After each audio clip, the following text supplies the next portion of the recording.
bisan magsigig ulan guys, bisan pa bagyo, kinahanglan jud nga ato yung pakanon kining atong mga alagang mga manok. Dili man po nato pwede kini nga atong paltahan sila sa pagpakaon kanila sa usa ka bisis, kay dili man pud kini makaayo sa atong mga manok. Kay bisan pag maayo kining atong pagkaon nga atong gihatag kanila, bisan patuod kini mo'y makapapaitlog sa atong mga manok, pero kung kulang ang ilang pagkaon, dili gyapon kini makahatag og mayong epekto og ang pagpangitlog sa atong mga manok. Busa kinahanglan jud nga up to date jud kitang mupakaon kanila, dili jud nato kini absinan. Ikaduha ka beses ra man nato sila pakanon sa kaadlaw. Busa kinahanglan jud nga kumpletohon jud nato ng ikaduha ka beses nato ang paghatag kanila, kay mao man kini mo'y gasupply ka nato og mga itlog kining mga manok kanato. Mao nga kinahanglan jud sila nga insaktuhon jud nato sila pagpakaon sa ikaduha ka beses sa usa ka adlaw. Mao jud kinay pinaka-importante sa atong mga halagang mga manok, kay kung dili pud kini sila up to date nato sa pagpakaon, magniwang ang atong mga manok og mabalik na pud kita og kaminos og mga itlog.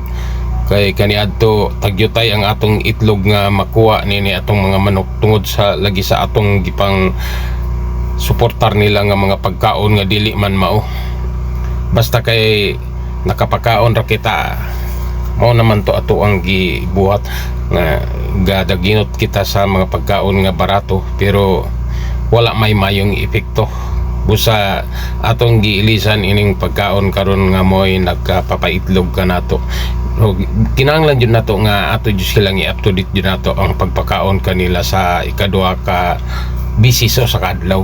Kay mao ra may atong pinakan-an, dili man nato ni sila pa kauno na sa udto, sa buntag hapon lang nato sila tagan. Pero importante jud nga makakaon jud sila sa insakto nga oras nga atong pagpakaon kanila. Bisan mag-ulan ato jud silang hatagan. Kung mao lagi gapaabot-abot punta nga mo to ang ulan, kay ganina ra mang buntag nig-inulan diri sa tuwa. Nya mayon lang gani kay mi hatag jud ang panahon og maayong rong hapuna nga mi tuang ra gyud ang ulan, bisan tulo taligsik siya pero okay lang kayo diri sa tuwa. Basta kay makapakaon ra jud tay ni atong mga manok. Kay didto man sa kubo nato pwede man nato silang pakaunon, pero gamay dito og lugar, mao na makahuigo ra pud og bunal ang mga isog nga mga manok nato niining mga daog kanila.